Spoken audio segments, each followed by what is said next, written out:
In the summer of 1518, the people of Strasbourg, France, began to dance.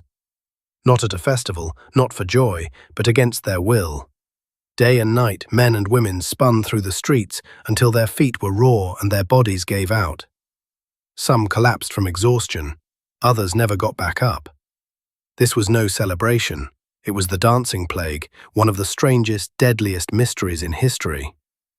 Was it poisoned bread, a divine curse, or proof of how fragile the human mind can be under pressure? Strasbourg, July 1518. The city, then part of the Holy Roman Empire, was simmering with fear. The summer was scorching, food supplies were low, disease and famine haunted the region, and in a world where religion shaped daily life, many believed God's wrath could strike at any time. Amid this tension, a woman named Frau Trophea walked into the street and began to dance. There was no music, she just moved. Hours passed, then days. She barely stopped to eat or sleep. Her neighbors watched, baffled, then alarmed. And then others joined her. Within a week, dozens were caught up in the same strange compulsion. By August, over 400 people were whirling and stamping in the streets. Eyewitnesses describe scenes of horror. People danced until their shoes filled with blood. Some collapsed from exhaustion, only to rise and start again. Others dropped dead on the spot. Chroniclers later wrote that many hundreds in the open streets day and night without rest danced themselves to death. For bystanders, it was terrifying. What force could seize a city and turn its people into unwilling dancers? Desperate for answers, the city council consulted physicians. Their conclusion: the dancers weren't cursed, they were victims of overheated blood. And the cure? To dance it out. So the council doubled down. They built a stage, brought in musicians, even hired professional dancers.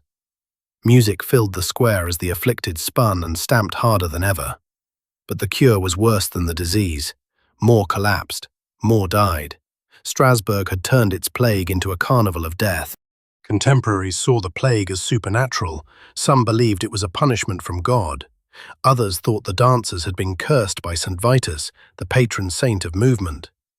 Priests led processions and prayers, hoping to lift the spell. Modern historians offer other explanations. One is ergot poisoning, a hallucinogenic fungus that grows on damp rye.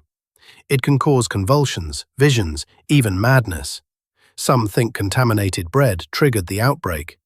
But ergot usually incapacitates rather than sustains long bursts of movement, which makes this theory shaky. Another is mass psychogenic illness, mass hysteria. Under stress, communities can develop shared physical symptoms that spread like wildfire. In Strasbourg, famine, fear, and superstition may have combined to unleash an outbreak of uncontrollable behavior. A third idea is collective trauma. The people were ground down by years of war, hunger, and disease.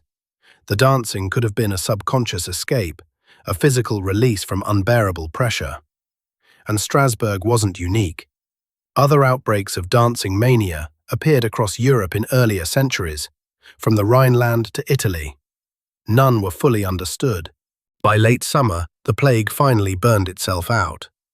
Some sources claim a dozen or more died each day at its height.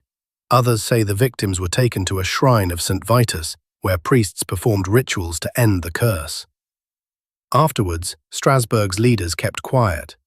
Their dance-it-out cure had been a deadly mistake, and though smaller outbreaks appeared elsewhere, nothing matched the scale of 1518. The mystery was never solved. The dancing plague of 1518 remains one of history's eeriest enigmas. Was it poisoned bread, collective hysteria, or simply a story too strange to ever make sense? If you had lived in Strasbourg that summer, do you think you would have joined the dancers or run as far as you could? Let me know in the comments. And if you enjoyed this strange tale, please like, subscribe, and check out my other dives into the weird side of history.